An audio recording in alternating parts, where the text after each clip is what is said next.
Hey, it's Liz with Lawsuit Tracker. Let's talk settlements in the AFFF Firefighting Foam litigation, sometimes called the Military Water Contamination Lawsuit, where it takes a look at PFAS chemicals in firefighting foam mainly. This lawsuit is for military members, dependents, on-base civilian workers, civilians in some areas, and firefighters as well.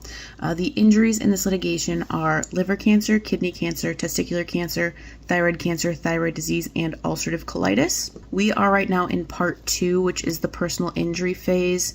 The first part has already settled for about $13 billion, and that is for like water providers to get new equipment and to kind of clean up public water and drinking water.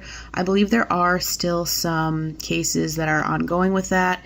This is a very strong case. The science is pretty sound, which is why in the first part, the defendants, so 3M, DuPont, BASF, and a few others, manufacturers of these foams, decided to settle with the utility providers instead, and the municipalities, instead of taking all of these cases to court. That is extremely expensive, and it is going to take a long time and tie everyone up, so they instead opted for settlements. In part 2, the personal injury phase, there are over 11,000 people filed. We've recently seen a spike in cases filed, and that's probably because of a couple of factors.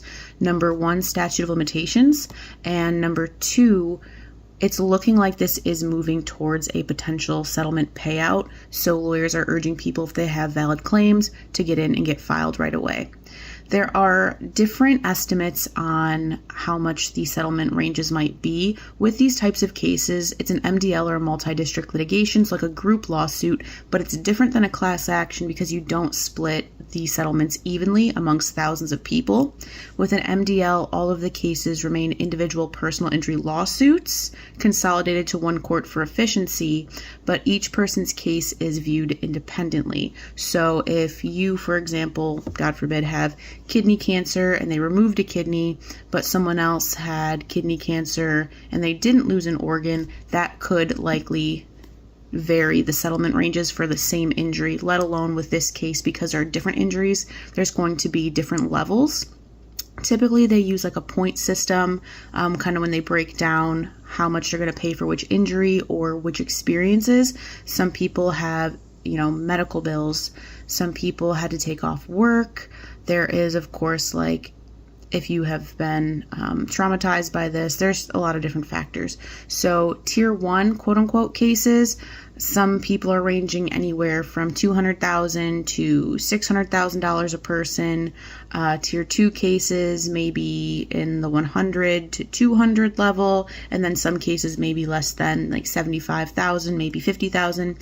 Again, these are all estimates and settlements are never guaranteed, but with this litigation specifically, it's looking pretty good. There's a lot of supporting science, and again, lawyers are urging people to file. If you're interested in learning more or to see if you qualify, check out lawsuittracker.org. You can read up on it, see if you qualify, talk to someone.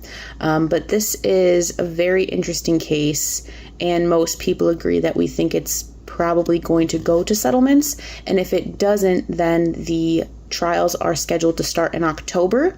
So we're going to kind of see what happens between now and then. The federal judge in charge of this litigation has urged the defendants to settle. He thinks it is in everyone's best interest. But let me know what you think, and if you have any questions, please feel free to leave them in the comments. Thanks.